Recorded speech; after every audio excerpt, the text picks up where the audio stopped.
இந்த வெயில்ல எங்கடா பிளாக் ஷர்ட் போடுறது அப்படின்னு சொல்லிட்டு ரொம்ப நாளுக்கு அப்புறம் இப்போ தான் எடுத்து போட்டேன். கரெக்ட்டா நான் சனிய பத்தி தான் பேச உட்காந்துருக்கேன். இந்த கருப்புக்கு, சனிக்கு ஏதோ ஒரு லிங்க் இருந்துகிட்டே இருக்கு போல. சரி போகட்டும். இன்னைக்கு நம்ம இந்த வீடியோவுல என்ன திருக்குறள் பத்தி பார்க்க போறோம் அப்படின்னா, அரண் அப்படிங்கிற ஒரு அதிகாரத்துல இருந்து, அரண் அப்படின்னா பாதுகாப்பு அப்படிங்கிறது உங்களுக்கே தெரியும் இல்லையா? அந்த அதிகாரத்திலிருந்து ஒரு திருக்குறள இப்போ பார்க்க போறோம். ஒரு வீடியோவும் நிம்மதியா பேசவே விடமாட்டாங்க. அங்கேருந்து ஃபோன், இங்கேருந்து ஃபோன் வந்துக்கினே இருக்கும். ஹலோ? ஹலோ கேக்குதா? ஜோசியம் படிச்சதால மட்டும் என்ன தடுத்துட முடியும்னு நீ நினைக்கிறியா? இந்த உலகத்துல ஆட்டம் போடுற மனுஷங்களை அடக்கதான் நான் வந்திருக்கேன்.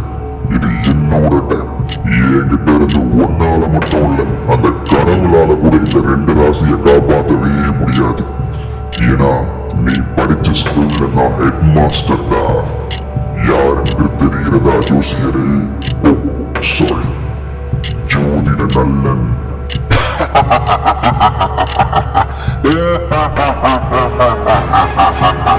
முற்றாற்றி முற்றி எவரையும் பற்றாற்றி பற்றியார் வெல்வது அரண்.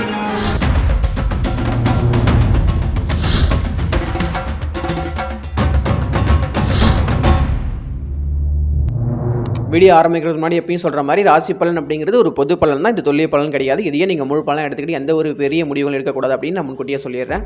சனி வராரு, கதற விட போறாரு அப்படிங்கிற ஒரு வீடியோ நான் 4 மாதத்துக்கு முன்னாடி அப்லோட் பண்ணியிருக்கேன். இந்த சனி பயிற்சியால் மீனத்துக்கும் சிம்மத்துக்கும் என்ன மாதிரியான நன்மைகள் தீமைகள் நடக்கும் அப்படிங்கிறத நான் அதில் சொல்லியிருக்கேன். அதை பார்க்காதவங்க போய் கண்டிப்பாக பார்த்துருங்க. இந்த வீடியோவில் இந்த சனி பயிற்சியால் இந்த 2 ராசி இருக்கு இல்லையா, நான் அடிக்கடி சொல்கிற ஒரு ராசி எதுன்னா மீனம், சிம்மம். இந்த 2 ராசிக்கு எந்த மாதிரியான பலன்கள் நடக்கும் அப்படிங்கிறத நம்ம பார்ப்போம். மற்ற ராசிக்கு ஏன் சார் பலன் சொல்லலை அப்படின்னு நீங்கள் கேட்டிங்கன்னா, மற்ற ராசிகளுக்கு சனியால் பெரிய பாதிப்புகள் எதுவும் கிடையாது. கோச்சார ரீதியாக ராசி பலன் அடிப்படையில் இந்த 2 ராசிகள், அதாவது இந்த மீனம், சிம்மம் தான் சனியோட தாக்கத்தில் மாட்டிக்கிட்டு இருக்கக்கூடிய ஒரு ராசிங்கிறதுனால இந்த வீடியோவில் இந்த 2 ராசிகளுக்கு மட்டும் சனிக்கிட்ட இருந்து எப்படி தப்பிப்பது, சனியோட பிடியிலிருந்து எப்படி ஈஸியாக எஸ்கேப் ஆகுது, சனியை எப்படி ஏமாத்துறது, மீனம் சிம்ம ராசியில் பிறந்தவங்க சனியோட அந்த கெட்ட கொடுமையிலிருந்து எப்படிலாம் எஸ்கேப் ஆகுது அப்படிங்கிறத பற்றி எல்லாத்தையும் நம்ம இந்த வீடியோவில் பார்க்கலாம். முதல்ல மீன ராசிக்கு ஜென்ம சனியா பிரவேசமாக இருக்காரு இந்த சனி. மீன ராசியில பிறந்த 18 வயசுக்கும் கீழே இருக்க சிறுவங்களுக்கு, சின்ன பசங்களுக்கு எந்த மாதிரியான பிரச்சனைகள் வரும் அப்படின்னா, படிப்புல கவனமே இருக்காதுங்க.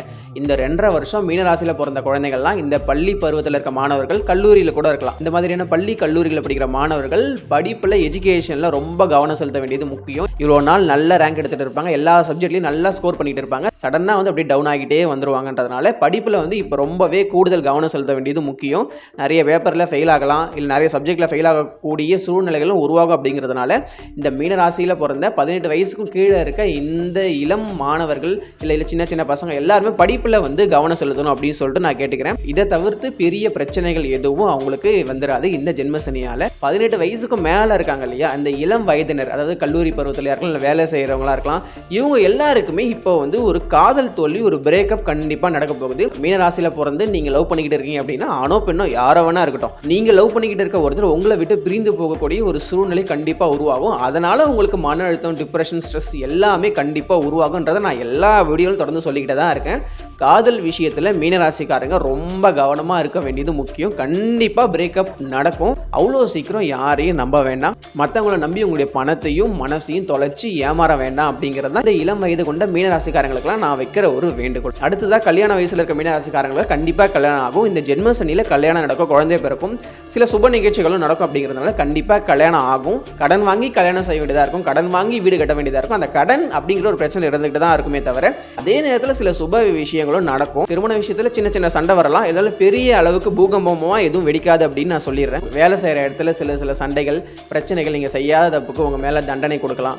வேலை போகிறதுக்கு கூட சில வாய்ப்பு இருக்கு. இப்போ நீங்கள் வேலை செஞ்சுக்கிட்டு இருந்தீங்கன்னா இருக்கிற வேலையை விட வேண்டாம். மீனராசிக்காரங்கெல்லாம் அந்த வேலையை அப்படியே பிடிச்சிக்கோங்க. மற்றபடி எல்லாம் ரொம்ப பயப்படுற அளவுக்கு எந்த ஒரு பெரிய விஷயமும் இந்த சனி பெயர்ச்சி நடக்காது. ஆனால் நிறைய அனுபவங்களை இந்த சனி உங்களுக்கு கொடுப்பாரு. கண்டிப்பாக டிப்ரெஷன் அப்படிங்கிற ஒரு விஷயத்தை நீங்கள் பார்க்க போறீங்க. இந்த இளம் வயதில் இருக்க மீனராசிக்காரங்களுக்கெல்லாம் மன அழுத்தம் கண்டிப்பாக வரப்போகுது. நீங்கள் இதுக்கு முன்னாடி ஒரு கண்ணோட்டத்தில் இருப்பீங்க, அந்த கண்ணோட்டம் மாறி இப்போ உலகத்தையும் நீங்கள் வேற மாதிரி பார்க்க போறீங்க. இந்த சனி உங்களுக்கு நிறைய அனுபவங்களையும் நிறைய வாழ்க்கை பாடங்களையும் கொடுக்க போறாரு. உண்மையை சொல்லணும்னா மீன ராசிக்கு இந்த 2 வருஷம் கஷ்டமாக தான் இருக்கும். அந்த கஷ்டத்தை எதிர்கொள்ளக்கூடிய மன தைரியத்தை, மன திடத்தை நீங்கள் வளர்த்துக்கணும். எந்த ஒரு பெரிய விஷயத்திலையும் நீங்கள் இப்போ அகலக்கால் வைக்க வேணாம் அப்படின்னு சொல்லிட்டு நான் கேட்டுக்கிறேன். 40-50 வயசில் இருக்க மீன ராசிக்காரங்களுக்கு என்ன மாதிரி பிரச்சனை வரும் அப்படின்னா, பிள்ளைகளால் நிறைய பிரச்சனைகள் வரும். ஏதோ ஒரு இதில் மன அழுத்தம் வரும், கடன் பிரச்சனை வரலாம், இல்லை உடல்நிலையில் சிறு சிறு பாதிப்புகள் ஏற்படலாம். அப்படிங்கிறதுனால இந்த மாதிரி 7.5 சனி ஜென்ம சனி காலகட்டங்களில் உடல்நிலை பாதிக்கும். இந்த நடைப்பயிற்சி, உடற்பயிற்சி, எல்லா பயிற்சியும் நீங்கள் இப்போ செய்யணும். சனி சோர்வாக மெதுவாக நகரக்கூடிய கிரகம் அப்படிங்கிறதுனால நீங்களும் எல்லா விஷயத்திலும் ரொம்ப சோர்வாக இருந்துட்டீங்க அப்படின்னா சனிக்கு உங்களை ரொம்பவே பிடிச்சி போய் அவர் உங்களை விட்டு போகாமலே இருந்துருவாருன்றதுனால நீங்கள் ரொம்ப சுறுசுறுப்பாக ஆக்டிவாக ஆகுங்க. எல்லா விஷயத்தையும் நாளைக்கு பார்த்துக்கலாம், நாளைக்கு பார்த்துக்கலாம்னு தள்ளி போடாமல் அப்பப்போ அந்த விஷயத்தை கரெக்டாக முடிச்சிருங்க. இந்த 60 வயசுக்கு மேலே இருக்க மீனராசிக்காரங்களாம் என்ன மாதிரி பிரச்சனை வரும் அப்படின்னா, உடல்நிலையில் தாங்க பிரச்சனை வரும். மற்றபடி உங்களுக்கு இப்போ கல்யாணத்தில் பிரச்சனை வர போகிறது இல்லை. உங்களுக்கு கல்யாணம் ஆகிற வயசும் கிடையாது, குழந்தை பிறக்கிற வயசும் இல்லை. அதனால 60 வயசுக்கு மேலே இருக்கிற உடல்நிலையில் கவனம் செலுத்தணும். இந்த படிக்கட்டிலேருந்து கீழே ஸ்லிப் ஆகிறது, பாத்ரூமில் வழிக்க விழுறது, இது மாதிரி விஷயங்கள்லாம் இப்போ நடக்கும். அப்படிங்கிறதுனால இந்த 60 வயசுக்கு மேலே இருக்க மீனராசிக்காரங்களாம் இந்த மாதிரியான விஷயங்களை கொஞ்சம் கவனமாக இருக்கணும். இதன் மூலம் அடிபட்டு காலில் கையில் ஃப்ராக்சர் ஆக நிறைய வாய்ப்பு இருக்குது. அப்புறம் ஹாஸ்பிட்டல் கைமா தெரிய இந்த மருத்துவ செலவுகள் ஏற்பட நிறைய வாய்ப்பு இருக்குது. அப்படிங்கிறதுனால 60 வயசுக்கு மேற்பட்ட மீனராசிக்காரங்களும் இந்த விஷயத்தில் கவனமாக இருங்க. மற்றபடி பெரிய கெடுதல்கள் எதுவும் நடக்காது. சில நல்ல விஷயங்கள் கண்டிப்பாக நடக்கும்ன்றதுனால மீனராசிக்காரங்க பெருசாக இந்த சனி பெயர்ச்சி நினைச்சு பயப்பட வேண்டாம். ஆனால் நிறைய வாழ்க்கை பாடங்கள், வாழ்க்கை அனுபவங்கள் இந்த ஒரு 20 வயதிலிருந்து 45 வயதுக்குள்ளே இருக்கிறவங்களுக்கு கிடைக்க போகுது. அப்படிங்கிறதுனால மீனராசிக்காரங்க கண்டிப்பாக கவனமாக இருக்க வேண்டியது ரொம்ப முக்கியம். ஜென்ம சனியாக உங்கள் ராசிக்குள்ளே சனி வராரு. அவர் உங்களை யோசிக்கவே விட மாட்டார். உங்கள் எண்ணத்தை ஃபுல்லாக தப்பான வழியில் அப்ளை பண்ண வச்சு, நிறைய தப்பான செயல்கள் செய்ய வச்சு, உங்களை மாட்டிக்க வச்சு உங்கள் பேரையே ஸ்பாயில் பண்ணிடுவார். அப்படிங்கிறதுனால அதன் மூலம் உங்களுக்கு அனுபவத்தை கொடுப்பாரு. தசை புத்திகள் யோகமாக இருந்துச்சுன்னா நீங்கள் இந்த சனிக்கிட்ட இருந்து கண்டிப்பாக எஸ்கேப் ஆகிடலாம். இருந்தாலும் ரொம்ப எஸ்கேப் ஆகிட முடியாது. அவருடைய தாக்கம் இருக்க தான் செய்யும். நமக்கு பெரிய அளவுக்கு இழப்புகள் எதுவும் நடக்காது இந்த தசை புத்தி யோகமாக இருக்கும்பொழுது. தசை புத்தியும் அவயோகமாக ரொம்ப கெடுதல் செய்ய மாதிரி நடந்துக்கிட்டு இருந்து இப்போ தற்போதைக்கு இந்த 7.5 சனியில் ஜென்ம சனியும் போகும்போது நிறைய பிரச்சனைகள் ஏற்பட நிறைய வாய்ப்பு இருக்குது. இந்த மீன ராசியில் அவயோக தசை நடக்கக்கூடிய நபர்கள் யாராவது இந்த வீடியோ பார்த்துட்டு இருந்தீங்கன்னா உங்களுக்கு இது போல விஷயங்கள் கண்டிப்பாக நடக்கும். அடுத்ததாக சிம்ம ராசி. சிம்ம ராசி ரொம்ப ரொம்ப கேர்ஃபுல்லாக இருக்க வேண்டியது முக்கியம். மீனத்தை விட கிட்டத்தட்ட 50 மடங்கு 100 மடங்கு கூட வச்சுக்கோங்களேன். ஏன்னா அஷ்டமத்து சனியாக ஒரு சனி வராரு. அப்படிங்கிறதுனால ரொம்ப கவனமாக இருக்க வேண்டியது முக்கியம். காசு விஷயத்தில், வேலை விஷயத்தில், குடும்ப விஷயத்தில், ஹெல்த் விஷயத்தில், இந்த 4 விஷயத்தில் நீங்கள் ரொம்ப கவனமாக இருந்துட்டீங்க அப்படின்னா சனிக்கிட்ட இருந்து எஸ்கேப் ஆகிடலாம். எல்லாம் ஞாபகம் வச்சுக்கோங்க. காசு விஷயத்தில் கவனமாக இருக்கணும், வேலை விஷயத்தில் ரொம்ப ரொம்ப கவனமாக இருக்கும். இப்போ வேலை போகும். உங்கள் தசை புத்திகள் மோசமாக இருந்து இப்போ அஷ்டம சனி நடக்கும்போது கண்டிப்பாக நீங்கள் பார்த்துக்கிட்டு இருக்க வேலை போகும். இல்லைன்னா நீங்கள் இந்த வேலையில் சம்பளம் பத்தலன்னு சொல்லி இந்த வேலையை விட்டுட்டு வேறு வேலைக்கு ட்ரை பண்ணிகிட்டு இருப்பீங்க. அந்த வேலை அமையாது. அப்படி ஏதோ ஒரு வேலை கிடைச்சா கூட முன்னாடி இருந்த வேலையே பரவாயில்லையே, இந்த இடத்துல இவ்வளோ டார்ச்சல் அனுபவிக்க வேண்டியதாக இருக்கே சொல்லிட்டு நிறைய புலம்புவீங்கன்றதுனால வேலையில் கவனமாக இருக்கணும். குடும்பத்தில் நிறைய சண்டை வருங்க. நீ எனக்கு உண்மையாக இல்லை, நீ என்னை ஏமாத்திட்ட அப்படி இந்த மாதிரி சண்டைகள் நிறைய வருன்றதுனால குடும்பத்தில் கவனமாக இருக்கணும். உடல்நிலையில் கவனமாக இருக்கணும்.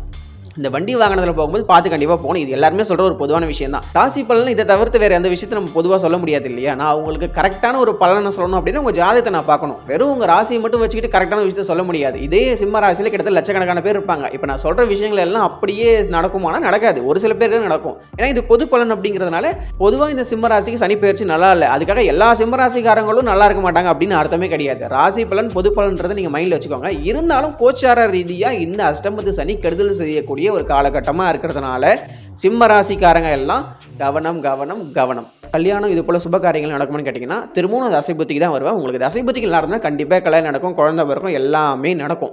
தசை புத்திகள் மோசமாக இருந்துச்சு, அவயோக தசையில் இப்போ நீங்கள் அந்த பெல்ட்டில் மாட்டிக்கிட்டு இருந்தீங்கன்னா கல்யாணன்ற பேரில் நிறைய பிரச்சனைகள் வரலாம்.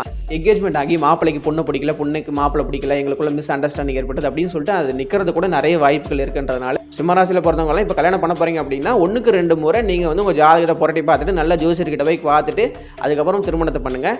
ஏன்னா கல்யாணம் தடைப்படக்கூடிய ஒரு அமைப்பு இருக்கிறதுனால சிம்மராசிக்காரங்கள்லாம் கொஞ்சம் கவனமாக இருக்க வேண்டியது முக்கியம். சிம்மராசியில் பிறந்த இளம் வயதில் இருக்க, அதாவது ஒரு 20லேருந்து ஒரு 26, 27 வயதுக்குள்ள இருக்க பெண்களுக்கு நான் சொல்கிற விஷயம் என்னன்னா, யாரையும் நீங்கள் நம்பாதீங்க. இப்போ நீங்கள் நம்புற ஒரு பர்சன் உங்களை ஏமாற்றுவாங்க. காதல் அப்படிங்கிற பேரில் உங்கள் மனசு, காசு, உங்கள் உடம்பையும் நீங்கள் தொலைக்க போகிறீங்க அப்படிங்கிறத முக்கியமாக நீங்கள் கவனத்தில் வச்சுக்கணும். இதனால் உங்கள் குடும்பத்துக்கு, உங்கள் பெற்றோர்களுக்கு நிறைய சங்கடங்கள், அவமானங்கள் ஏற்பட நிறைய வாய்ப்பு இருக்குது. அப்படிங்கிறதுனால இந்த இளம் வயதில் இருக்க சிம்ம ராசியை கொண்ட பெண்கள் எல்லாம் இந்த மாதிரி காதல் விஷயத்தில் கொஞ்சம் கவனமாக இருங்க. காதல் பக்கமே போகாதீங்க. உங்கள் வாழ்க்கையை நோக்கி, உங்கள் கெரியரை நோக்கி, உங்கள் வேலையை நோக்கி சக்ஸஸ்ஃபுல்லாக உழைங்க. அதை நோக்கி மட்டுமே நீங்கள் போங்க. நீங்கள் தேவையில்லாத விஷயத்துக்குலாம் நீங்கள் இன்வால்வ் ஆகினீங்கன்னா உங்களை தேவையில்லாத இடத்துக்கெல்லாம் இந்த சனி உங்களை கூட்டு போய் தேவையில்லாத காரியங்கள்லாம் செய்ய வச்சு தேவையில்லாத வீண் அவமானங்களையும் அசிங்கங்களையும் உங்களுக்கும் உங்கள் குடும்பத்தாருக்கும் அவர் ஏற்படுத்தி கொடுப்பாரு. அப்படிங்கிறதுனால சிம்ம ராசியில் பிறந்த இந்த இளம் வயது பெண்கள் எல்லாம் இந்த 2.5 வருஷம் கொஞ்சம் கேர்ஃபுல்லாக இருக்க வேண்டியது முக்கியம். யாரையும் நம்ப வேண்டாம். சிம்ம ராசியில் பிறந்தவங்க வீடு கட்ட போகிறீங்க அப்படின்னா கடன் வாங்க வேண்டாம். சனி வந்து அஷ்டம ஸ்தானத்துக்கு வரும்பொழுது சிம்ம ராசிக்கு நிறைய கெடுதல்களை செய்வார் அப்படிங்கிறத நான் எப்போலேருந்து சொல்லிக்கிட்டே தான் இருக்கேன். இருந்தாலும் வேறு வழி இல்லை, இதை நம்ம கடந்து தான் வந்தாகணும். இந்த 2லேருந்து 2.5 வருஷத்தை நம்ம கேர்ஃபுல்லாக ரொம்ப கவனமாக கடக்க வேண்டியது முக்கியம். இதை நினச்சி பயப்பட வேண்டாம். இங்கே பயப்படுற அளவுக்கு எதுவுமே நடக்காது. சிம்மராசிக்காரங்க இந்த 2.5 வருஷம் எதை நினச்சி பயப்படக்கூடாது. ஏன்னா பயம் அப்படிங்கிற உணர்வே சனியோட ஒரு உணர்வு தான். அவர் உங்களுக்கு பயத்தை கொடுத்து உங்கள் மனநிலையை மாற்றி தப்பான முடிவு எடுக்க வைப்பார். அப்படிங்கிறனால நீங்கள் எதை நினச்சியும் பயப்பட வேண்டாம். தைரியமாக இருங்க, எதுவும் பெருசாக நடந்துட போகிறதில்ல. நீங்கள் கவனமாக இருந்துட்டீங்கன்னா எஸ்கேப் ஆகிடலாம். நீங்கள் இந்த பயத்தெல்லாம் ஓட விட்டு அடிச்சுட்டு நீங்கள் தைரியமாக போல்டாக எல்லா விஷயத்திலும் இருந்தீங்க, கரெக்டாக விழிப்புணர்வாக இருந்தீங்க அப்படின்னா இந்த சனியால் உங்களுக்கு பிரச்சனைகள் எதுவும் வராது. இங்கே பாரு, சும்மா பூமர் மாதிரிலாம் பேசக்கூடாது. இது மை லைஃப் மை ரூல். எனக்கு என்ன தோணுதோ அதை தான் செய்வேன், அதை தான் பண்ணுவேன் அப்படின்னு இந்த மீனராசி சிம்மராசியில் பிறந்தவங்க டைலாக் பேசிக்கிட்டு இருந்தீங்க அப்படின்னா நீங்கள் உங்களுக்கு என்ன தோணுதோ அதை செஞ்சுட்டு போங்க. ஆனால் சனி இருக்கார் இல்லையா, அவருக்கு என்ன தோணுதோ அதை தான் உங்களுக்கு இந்த 2.5 வருஷத்தில் செய்வார்.